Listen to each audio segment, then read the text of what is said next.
Hello everyone, good evening. Dear authors and invited guests, welcome to the technical session 1F. I am Mansi Soni and this session will be moderated by me. On behalf of Global Knowledge Research Foundation, it is my great pleasure to welcome you to the International Conference on Information and Communication Technology, ICICT 2023, London, United Kingdom. The 8th edition of the conference is being organized in a hybrid mode.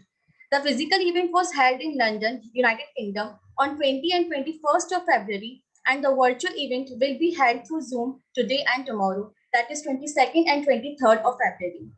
I hope you will enjoy the knowledgeable and interactive session through the day. So in this session, we have 6 presentations. Each presentation will have a total of 15 minutes, in which 12 minutes for the presentation and the remaining 3 minutes for the question and answers. On 10 minutes, we'll raise a gentle reminder. There is another request to all the participants that you all stay connected with us till the closing remarks. If you have any query or any update, then you can write it to me in the text box. So just before we get started, I would like to introduce you all to the chair of this session. So in this session, we have two chairs.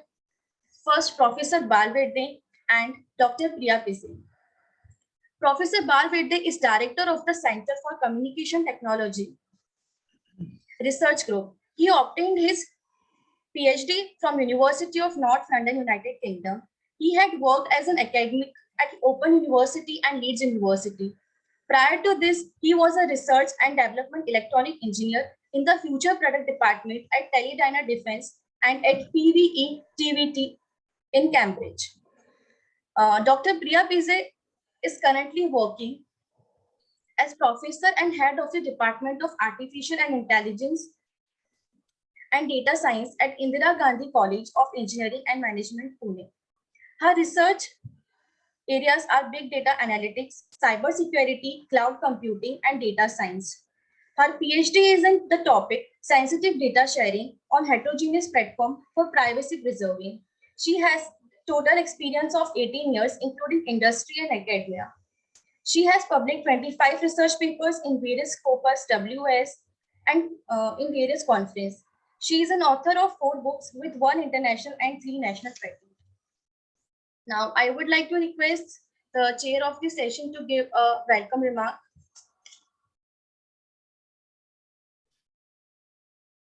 Hello, everyone. Welcome to the ICICT 2023 conference.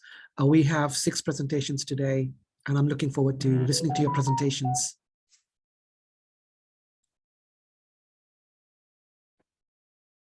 Hello, good afternoon, everybody. I'm really looking forward to your research ideas so that we can use this particular canvas in a very good extent. So my best wishes to you all. Thank you. Thank you so much for your welcome remark. Now, I would like to start with the papers.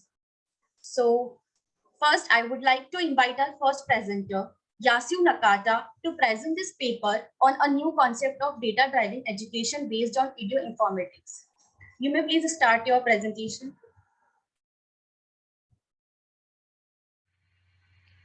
Good morning or hello or good evening, everyone. Today, I will talk about a new concept of data-driven education based on edu-informatics. My name is Yasuo Nakata, and I collaborate with these researchers.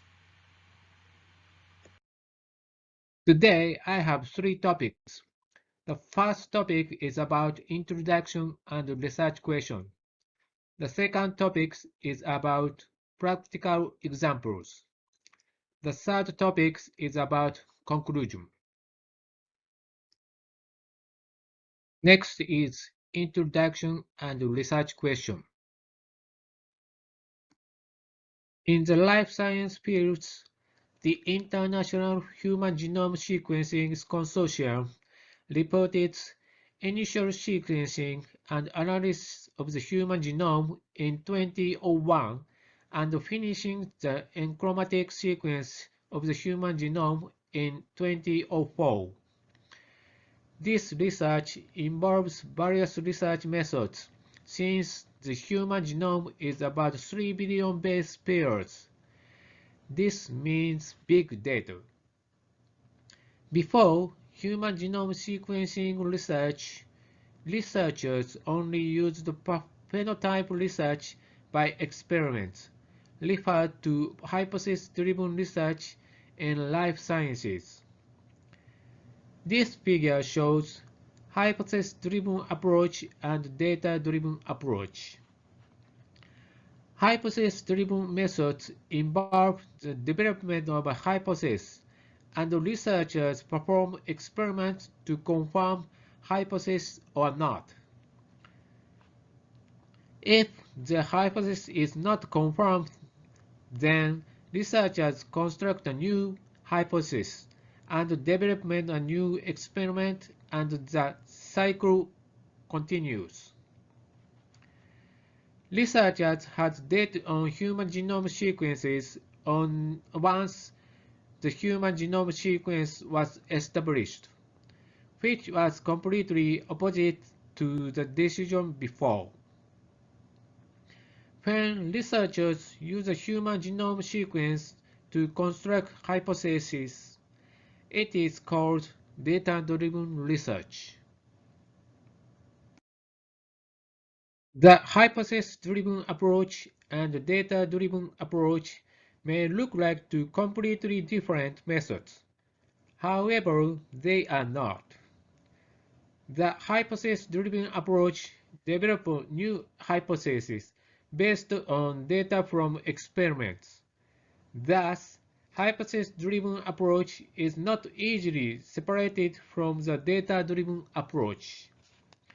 Moreover, the hypothesis-driven and data-driven approach have a circular relationship.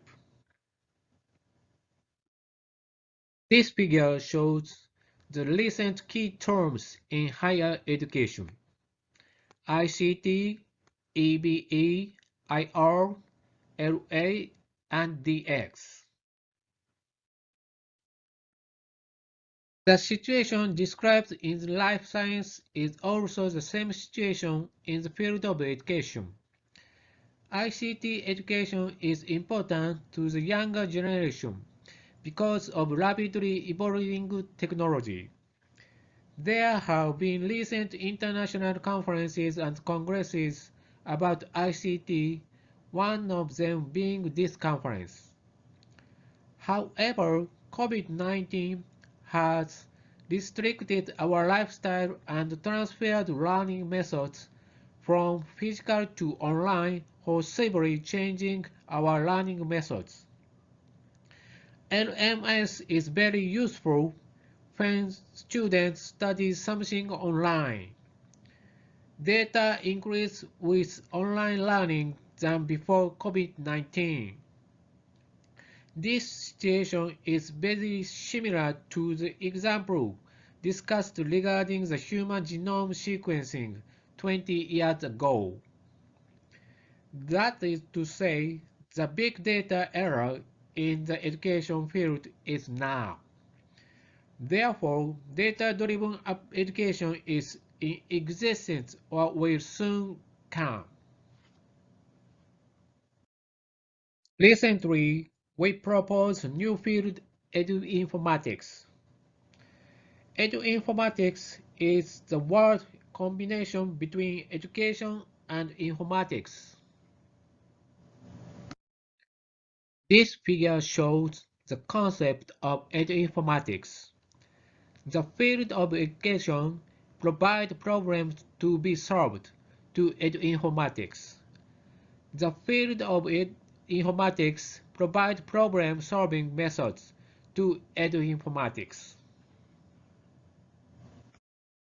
In this study, we investigate the following research question: how to manage data-driven education in the big data era.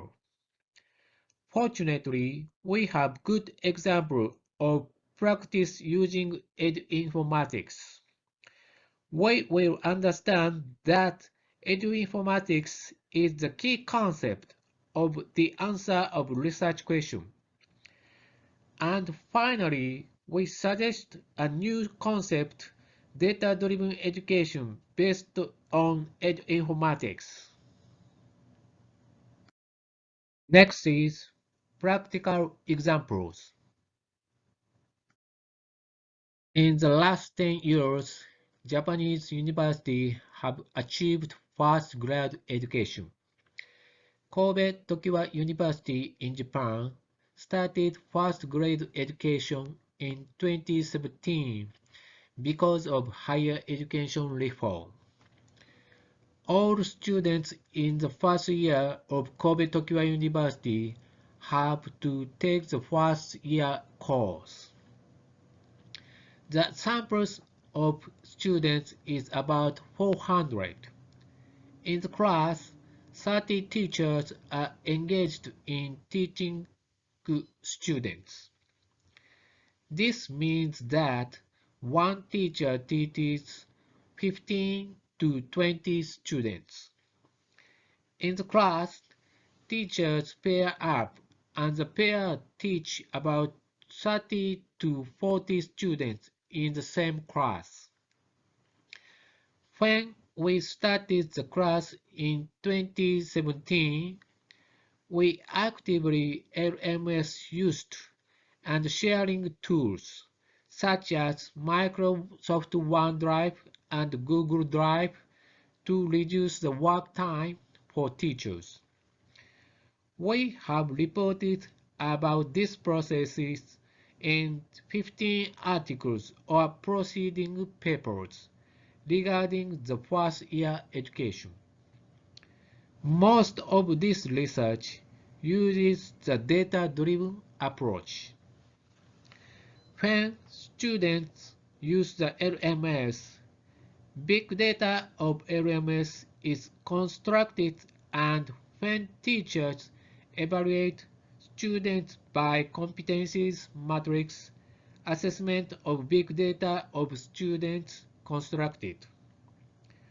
First, we assess fairness of the students among teachers by statistical methods. Unfortunately, the first year in 2017 evaluation was not fair among teachers. We understand the results and can improve and report the unfairness among teachers using the grades of students in 2018. In 2017, teachers evaluated the grade of students using only a one-time report examination and a combination of grade rubric with about 5 to 6 items.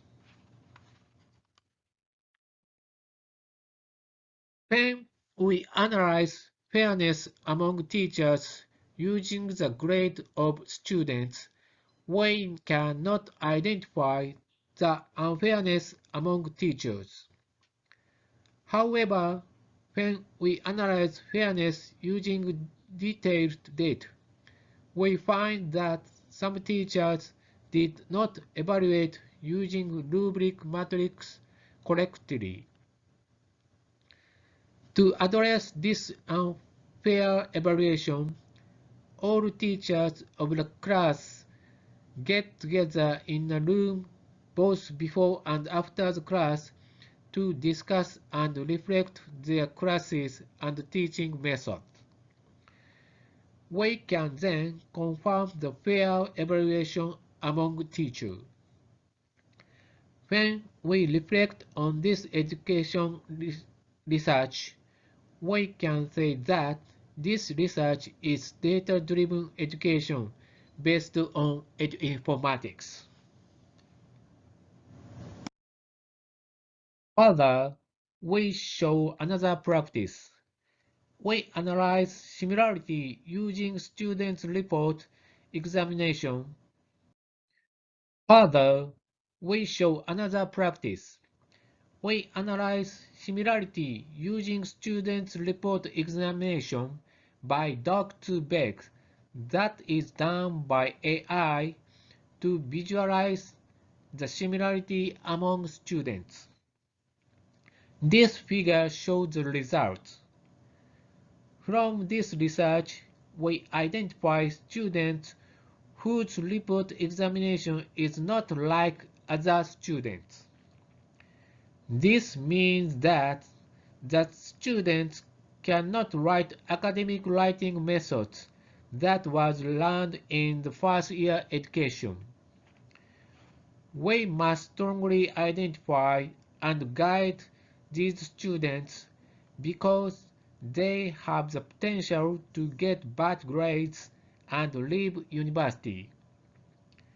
When we reflect on this education research, we can say that this research is data-driven education based on edu-informatics. Again, we show the research question. And our research question is how to manage data-driven education in the big data era. This figure shows the concept of the answer of research question. As we show examples of practice about data-driven education using LMS and ICT, that means big data. Edu-informatics is key role of data-driven education. Thank you for your attention. Do you have any questions?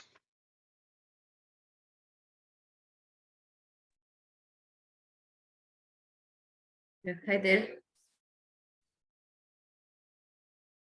Am I audible to you? Is it possible for you to show us that graph which shows the similarity between different students? Oh, that question is a technical question that my co-researchers will answer. Dr. Takano, All okay? Using we analyze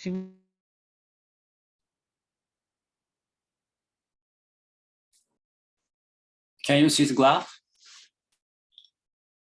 Yeah, we can see the graph. Thank you. Yeah, in extension to that, I have one more question for you. Like, what parameters you are going to take into consideration for assessment of the students? In this case, I'm a collaborator with Dr. Nakata, and we check the assessment using so the calculation data of each student text data. We analyze the exactly, I say, cosine similarity of the text using the text mining technology. Okay. Okay. And may I know what is the motivation behind, this particular interesting topic? So we in this case, so we show the this research type is data-driven education. So first we get the data of the student, and after that we find out some hypotheses. So in this case, so our motivation is to check the fairness assessment between teachers.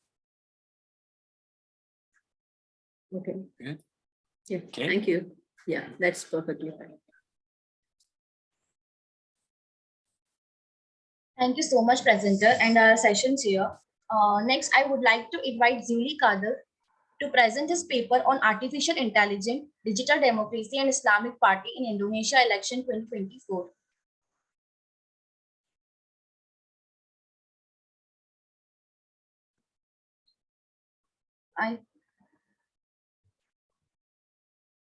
I think Zuli Kader is not joined the meeting, so we are moving ahead with our next presenter. So next, I would like to invite S. Shyamardana to present this paper on digital platform for teachers' professional development.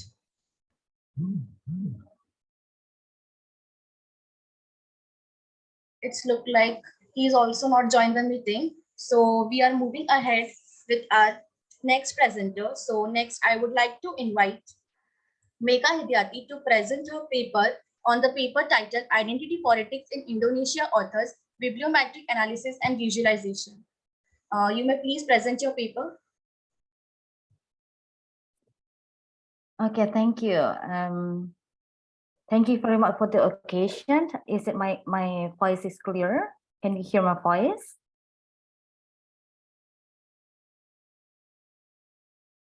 Hello? Yeah. Yes, go ahead. We can hear your voice. Okay, thank you very much. So I will start with sharing my PowerPoints, and I hope also have you see my PowerPoint right now, my screen. Yes, we can see your screen. Okay, thank you very much. Because I'm not sure that the connection is very good or not here. So good afternoon, and actually in Indonesia it's good evening.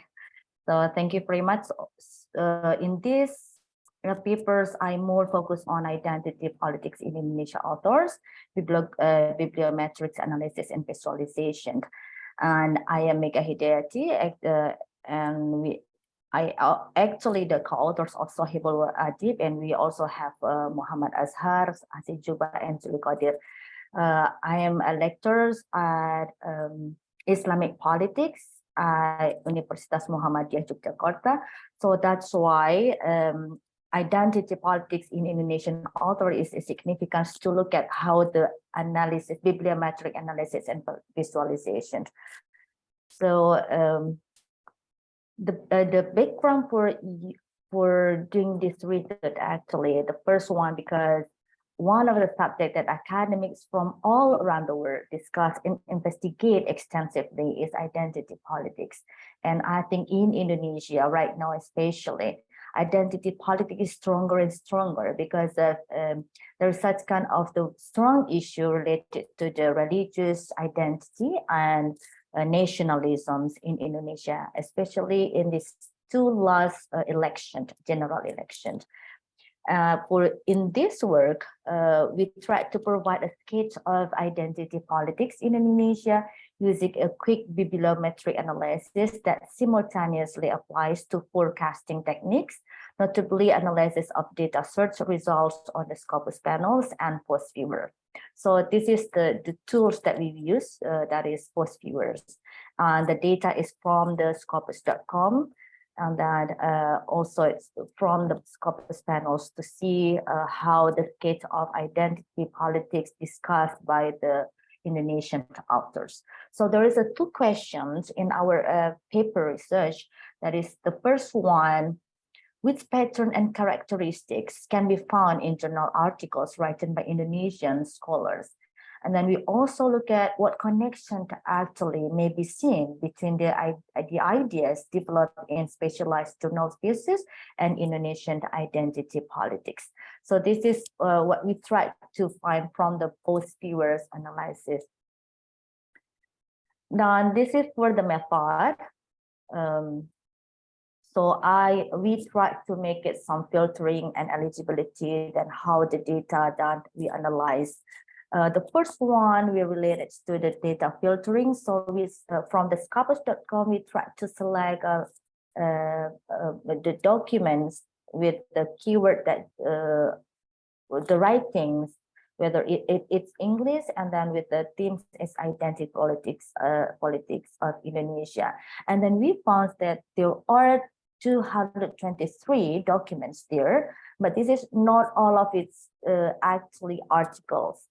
So then we make it a data eligibility. So we focus on the articles, and then we try to find a complete text articles there, and then we have 152 documents there.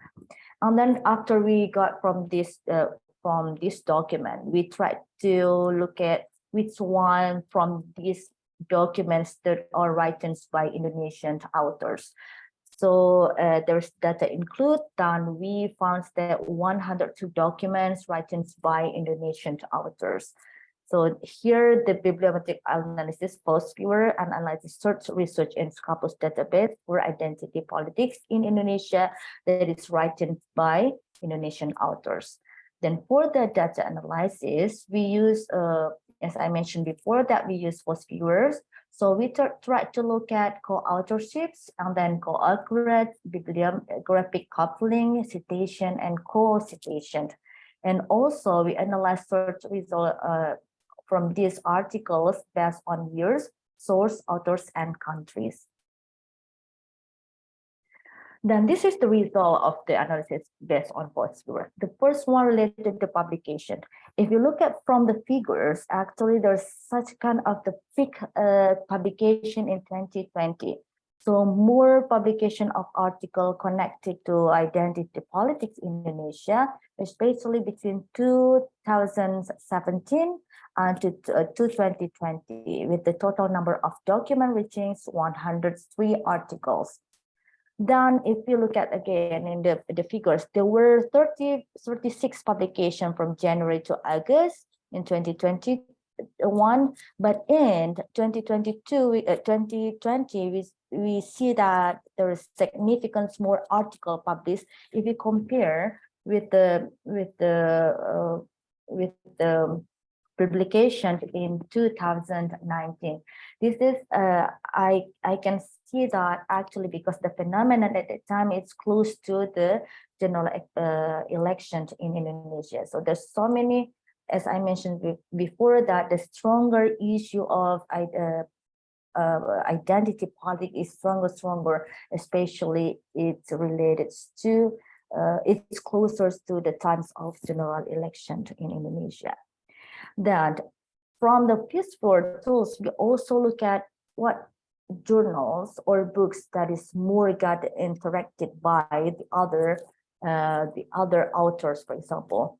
The first one, this is a book actually, Piety and Public Opinions, Understanding Indonesian Islam. So we can say that this is a one document because it's one book.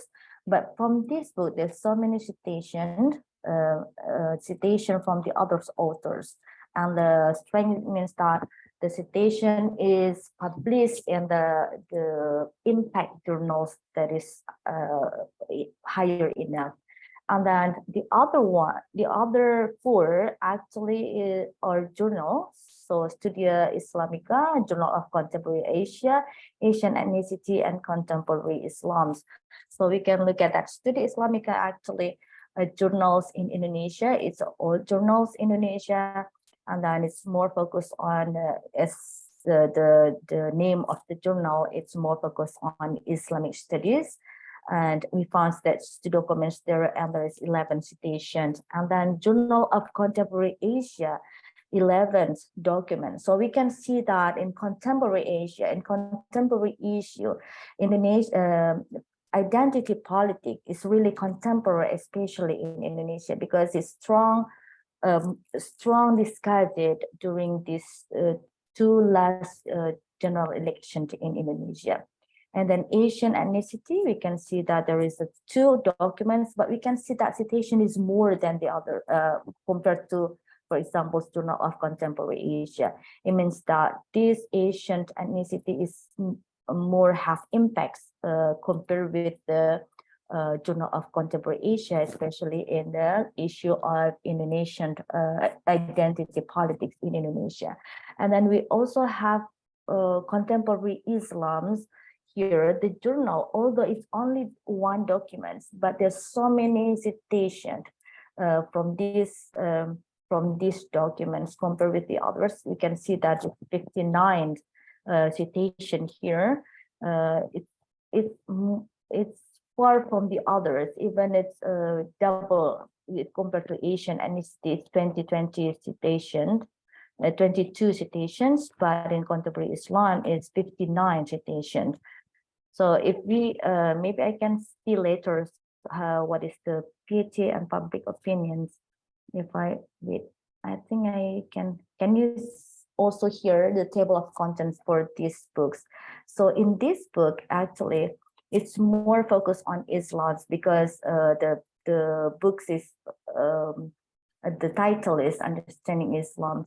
So that from the introduction, we can see that this book actually wants to discuss about Islam and democracy, and then how the piety right now in Indonesia, and how the piety actually is related to identity in Indonesia, especially is political identity. So in Indonesia, recently, your choice, for example, for the candidates of president, sometimes is related, not sometimes, most of people is related to your piety. So I remember that one of my students said that, ma'am, why I choose our president right now is Jokowi, but then my friend said that, are you really Muslim because you choose Jokowi rather than Prabowo, for example? So this is how that actually in a society there is a connection to look at that political identity with the religions. Okay, now we also show that from the tools, outer network visualization. So we try to look at how many authors actually from the 103 documents, and then based on the minimum frequency of 2 as established by 49 authors, figure beside shows a visual authors who have had minimum single research document published in Scopus index journal.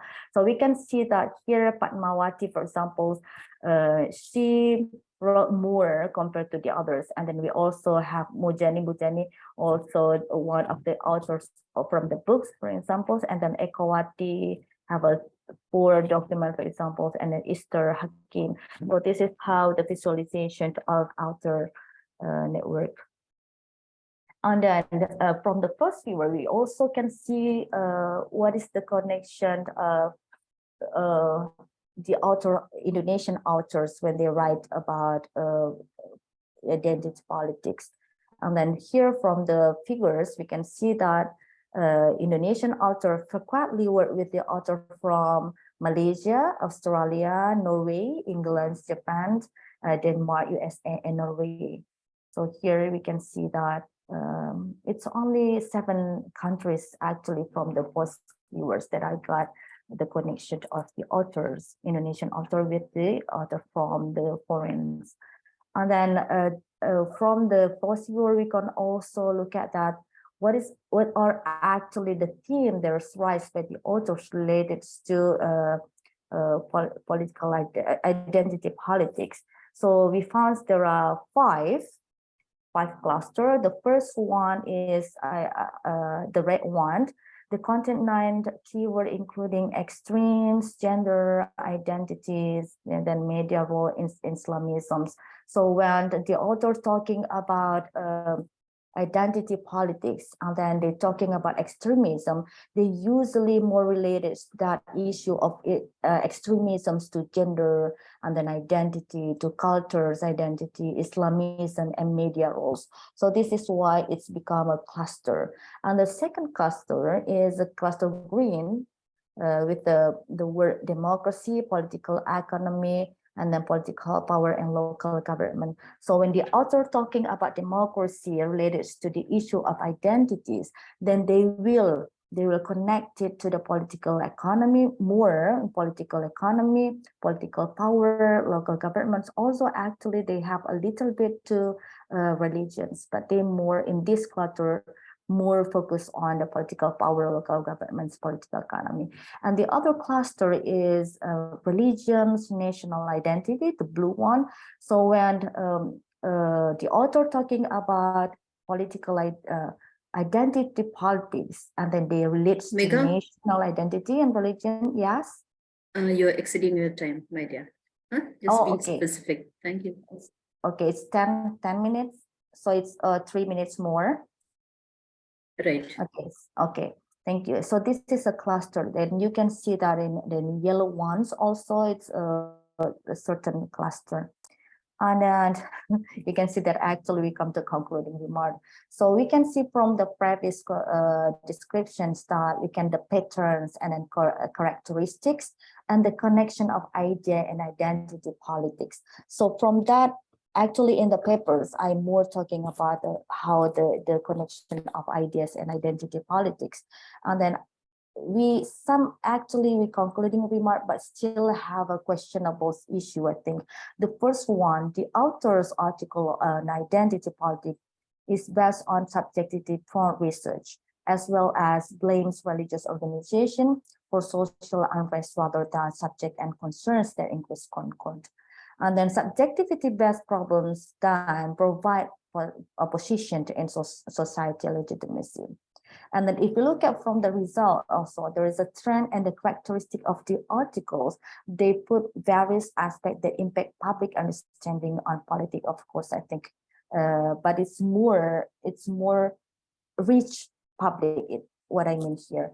And then the last one is political alliance founded on nationalist and religious identity have disrupted the nation's stability, which is defined by the emergence of the collapse of faith in the government.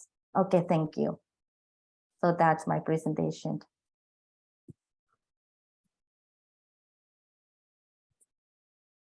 Yeah, so you did the data analytics, right, Mika? You did the data analytics, right? As part of your, yeah.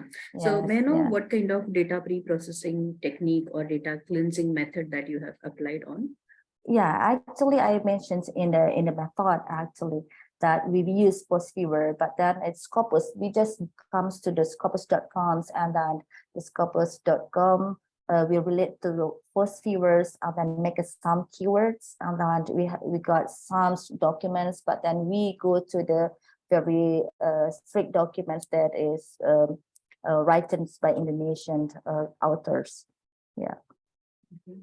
And next question from my side is, can you draw a specific conclusion out of it so that, you know, other authors also may get inspired from your research work? Pardon me, sorry. Yeah, any specific conclusion can you draw with your, you know, research work? Okay, yeah, actually, if we use PostViewer in this to look at the identity politics in Indonesia, okay, we can sketch, but actually, if you want to really know about a cluster, I think we need to read these articles more, because was 103 articles. Okay, the tool is only categorize that, right? So, but we need to look at more and more deep. I'm afraid that if they use PostViewer without look at this articles, then it's too simplicity of the sketch of the authors, Indonesian author that discuss about political identities politics. Yeah. Okay, thank you. You're welcome.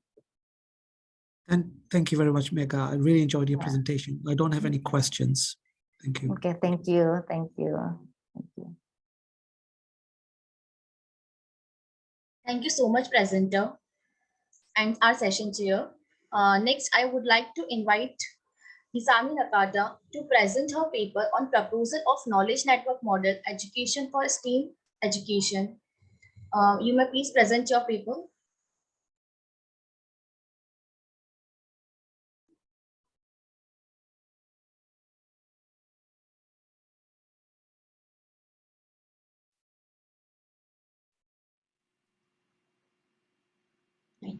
Thank you, Chairman. Good morning, or hello, or good evening, everyone. I'm Hisami Nakata and belong to Kobe Tokiwa University in Japan. Today's my title is Proposal of Knowledge Network Model Education for STEAM or STEAM education based on informatics. This work collaborates with these researchers.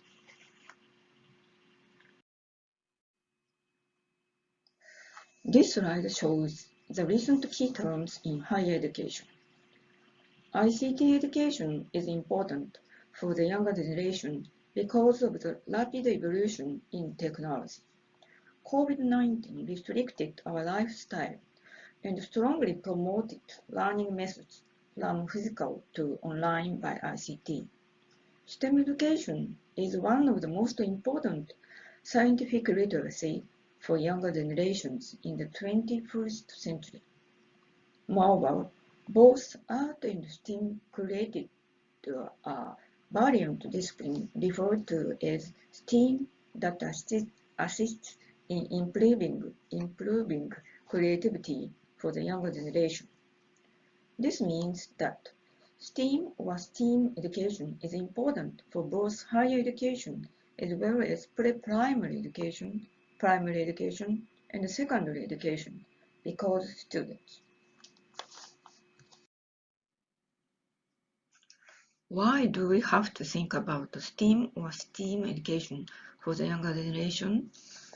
The answer is creative development for the younger generation as well as improved quality of life, QOL, for their future. In the future, younger generations will have to use more ICT technology that is constantly evolving. Actually, this paradigm shift promotes the new era of Industrial 5.0 and Society 5.0.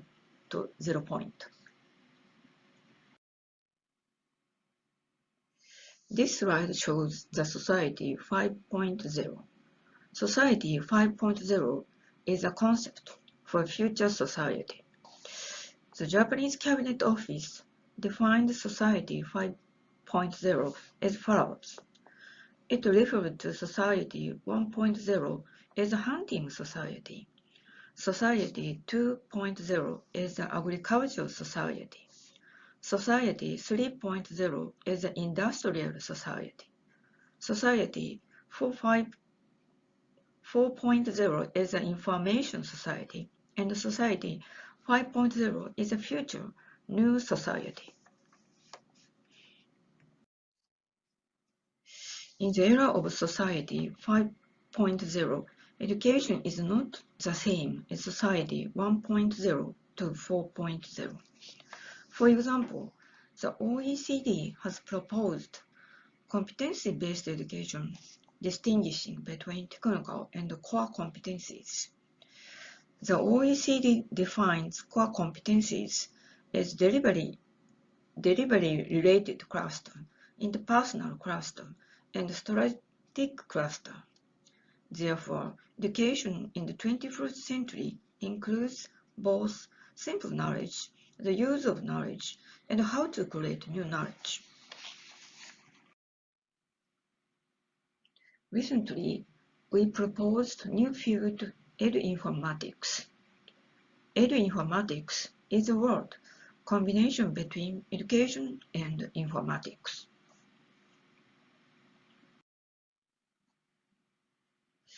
This figure shows the concept of edu-informatics. The field of the education provides problem to be solved to edu-informatics. The field of informatics provides problem-solving methods to edu-informatics.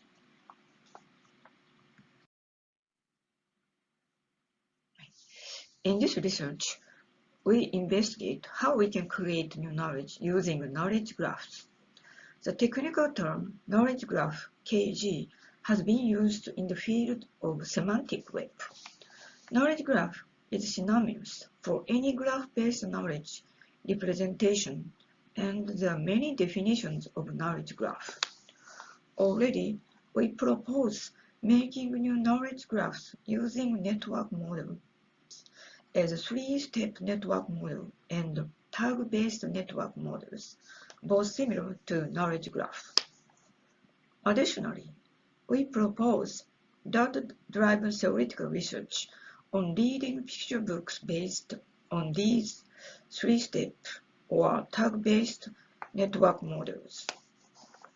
To answer our research question, we propose new education using reading books for primary education for the ICT era to continue STEAM or STEAM education in secondary and higher education.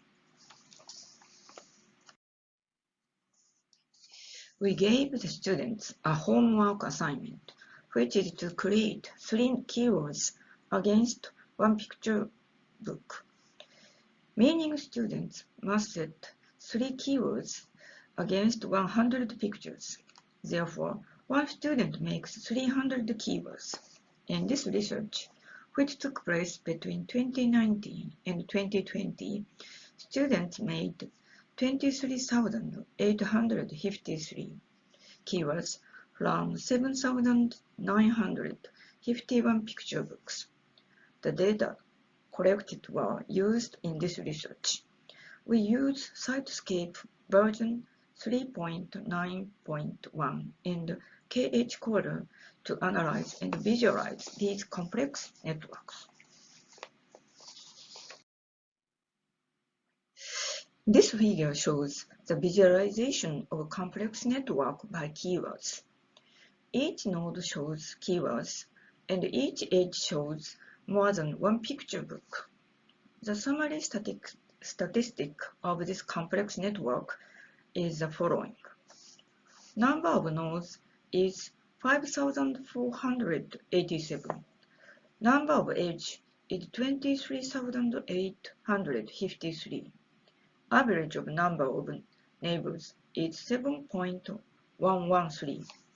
Network diameter is 9. Network radius is 5. Maximum degree is 1,712, and the node is animal. Unfortunately, it is too difficult to understand the network. Therefore, we used the top 45 nodes about degree and visualized their network. However, situation is similar to this figure, data not shown. To understand the complex network, we performed text mining against the prepared data using the KH coder.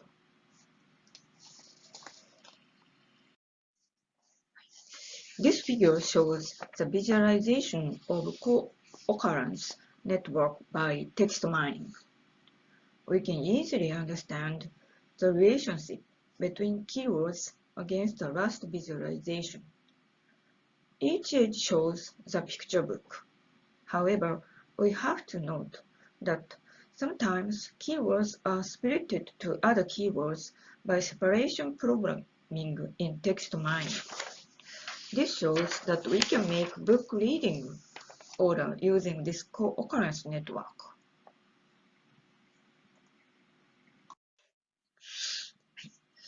Conclusion. 21st century education includes simple knowledge, as well how to use knowledge and create new knowledge. We propose knowledge network model education for STEAM or STEAM education for 21st century education for ICT based on edu-informatics. Acknowledgement. This work was supported by grant of Kobe Tokiwa University.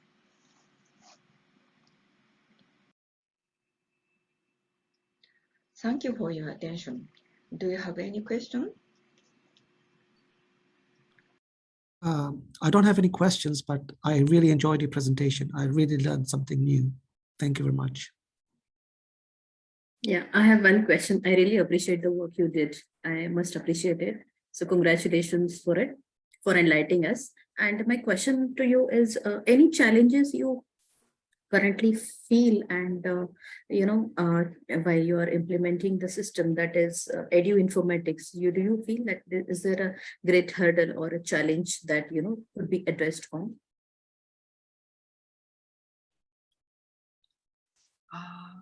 This question is technical question. So the answer will be explained by my collaborator, Dr. Takamatsu. Okay. I'm a collaborator with Professor Nakata, so I will answer again. And in this case, the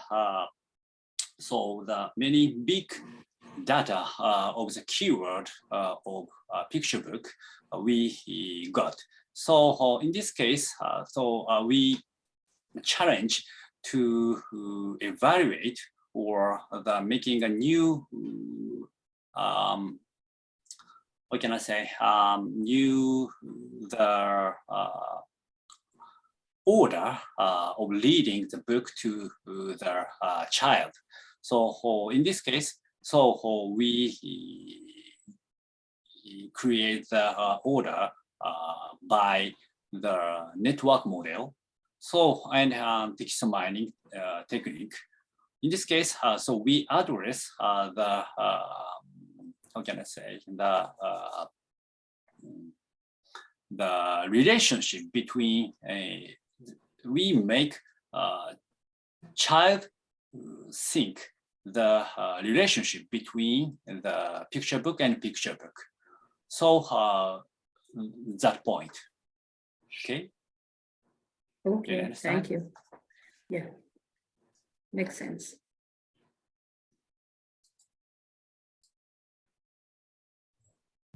Thank you so much, presenter and our session chair. So in the last, I would like to invite Anna Yochmawati to present her paper on trend of health research in the self-management of chronic illness and bibliometric analysis. So this is the last presentation of our session. Okay, thank you very much, the committee. First of all, I would like to say thank you for the committee for hosting the this conference, and I would like to share my screen. So can you see my screen? Yes. Yes, we can. Okay, yeah, okay. I would like to apologize if in the middle of the presentation, probably the signal is not really good. So probably I got a delay in voice or in the pictures. So today I would like to present the bibliometry. Adiko Maria and me, and I'm from Indonesia. I'm from Universitas Muhammadiyah Yogyakarta. So I would like to provide my presentation from the background. So I will tell you the background why I conducted we conducted the study, and also how we conducted the study, and what is the what are the findings and the discussion, and the last part is conclusion and recommendations. So for the background, as we know that the development of the technology is very rapid, especially in the last 10 years, including the availability of mHealth or mobile health. In addition, about the from the health sector, there is a changes in the illness from communicable to non-communicable disease or chronic illness.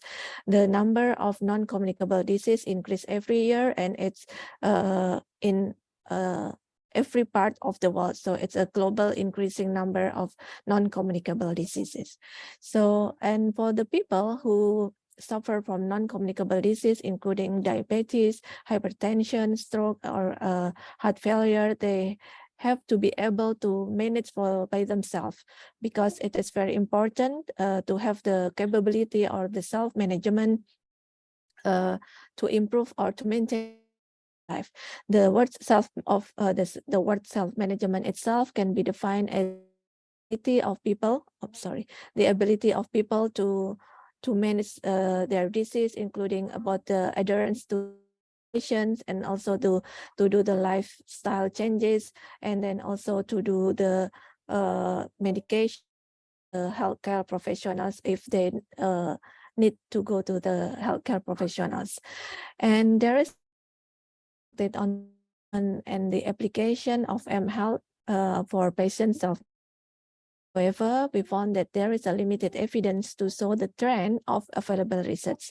Therefore, our review aim to explore the development and trend of studies that investigates the adoption of mHealth in relation to self-management of chronic illness.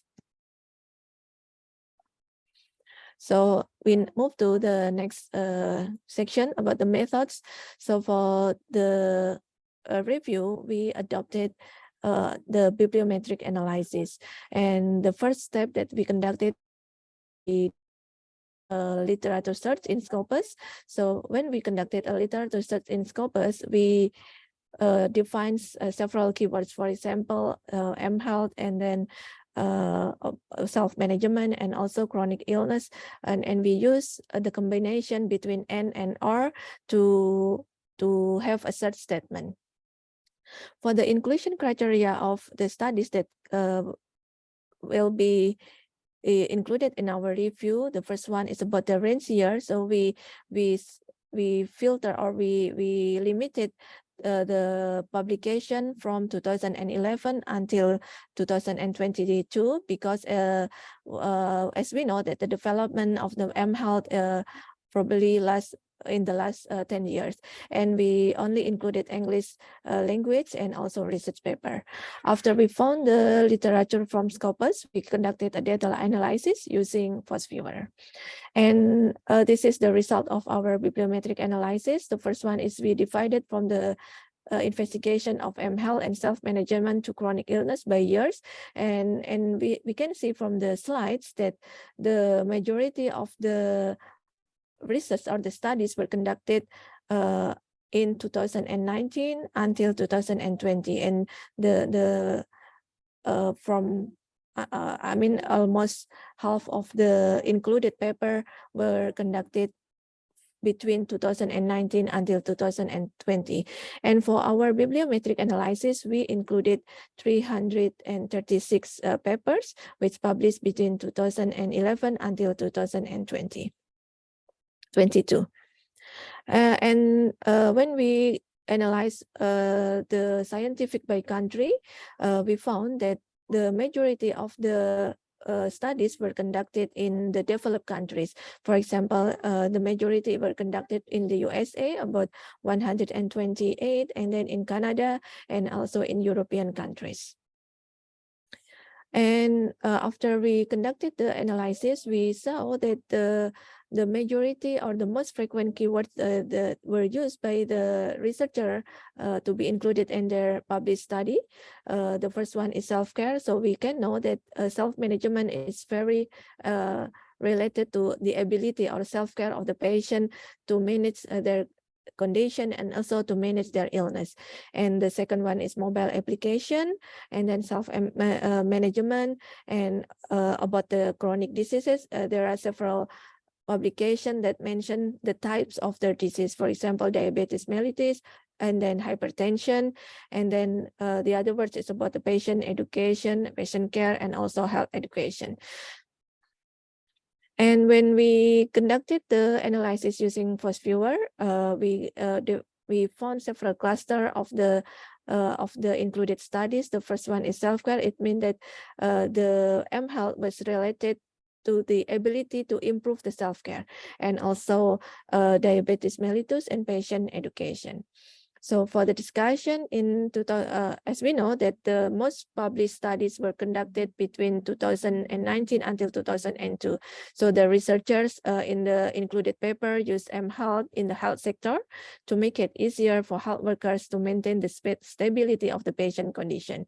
And from 2020 until 2022, we know that there were a pandemic, COVID-19 pandemic. So the use of mHealth were much increased because there is like a restriction to have a face-to-face between the patients, and also between the patient and the healthcare professionals.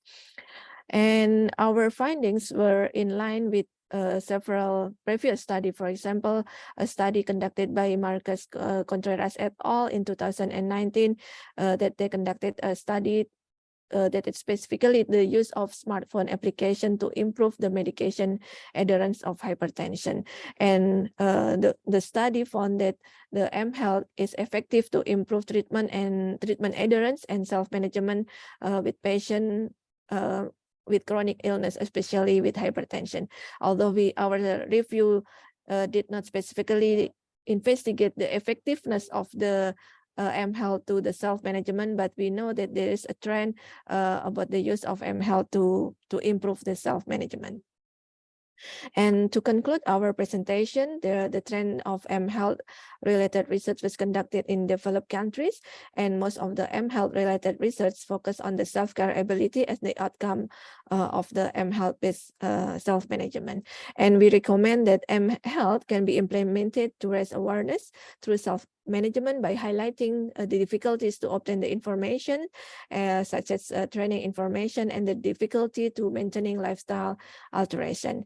In addition, we conclude that mHealth can improve access to specialist healthcare. I think that's all. Thank you very much, everyone.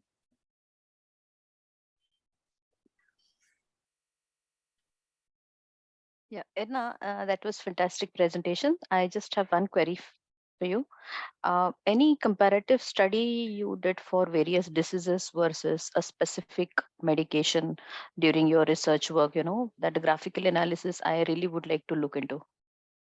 Yeah, so for our analysis, there are two types of diseases that were what is it like exist when we conduct the analysis. The first one is diabetes mellitus and the hypertension. I think it's because that the number of people with diabetes and hypertension is increasing every year, and diabetes is predicted, or now it is one of the top 5 chronic illness in global. Okay.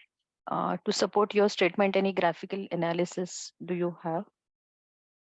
Oh yeah. I think I already presented in my slide that there is a connection. What is a cluster of the disease? The one that is exists is the diabetes mellitus. Should I present now? Should I share screen? No, that is perfectly fine. I Okay. thought that apart from that, you do have some other graphs. Thank you. Thank you very much. Hi, Anna. I really enjoyed your presentation. It's quite interesting that most of the research was done during the COVID period. Yeah. And it looks like the research in mHealth has slowed down. Do you know any particular reason why that's the case? I think why the number of the studies conducted between the pandemic increasing, because we know that the WHO, sorry, the WHO, the World Health Organizations state that we should strict the face-to-face meeting. So I think then the healthcare sectors utilize mHealth as one of the strategies to monitor the patient, but not face-to-face. Great, thank you so much. My pleasure. Thank you, presenter and our session chair. I just want to ask, is Julie Kadir is present in the meeting, or any other author of that paper is present? And you may please start with your paper.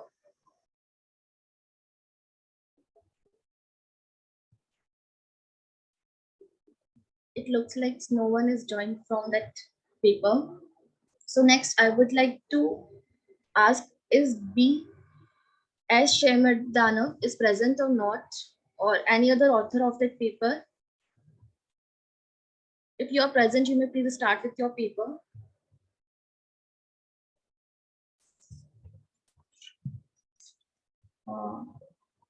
It looked like he has also not joined. So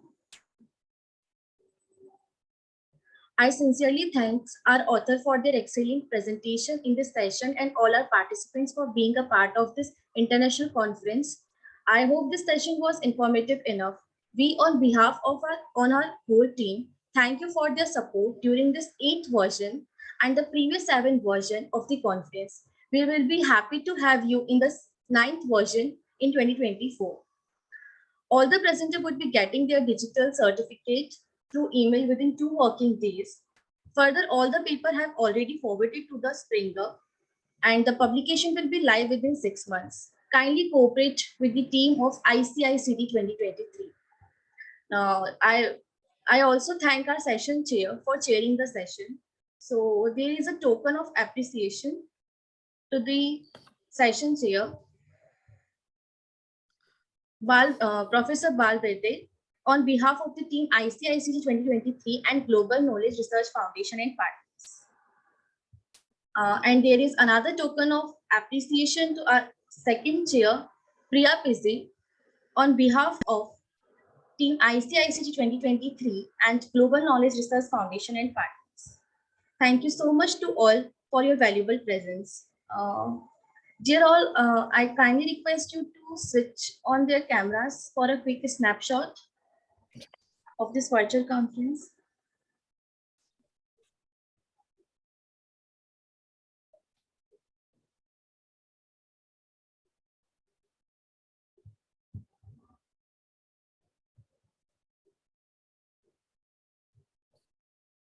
Thank you so much. Stay happy and stay safe. Thank you so much. Thank Bye, you. everyone.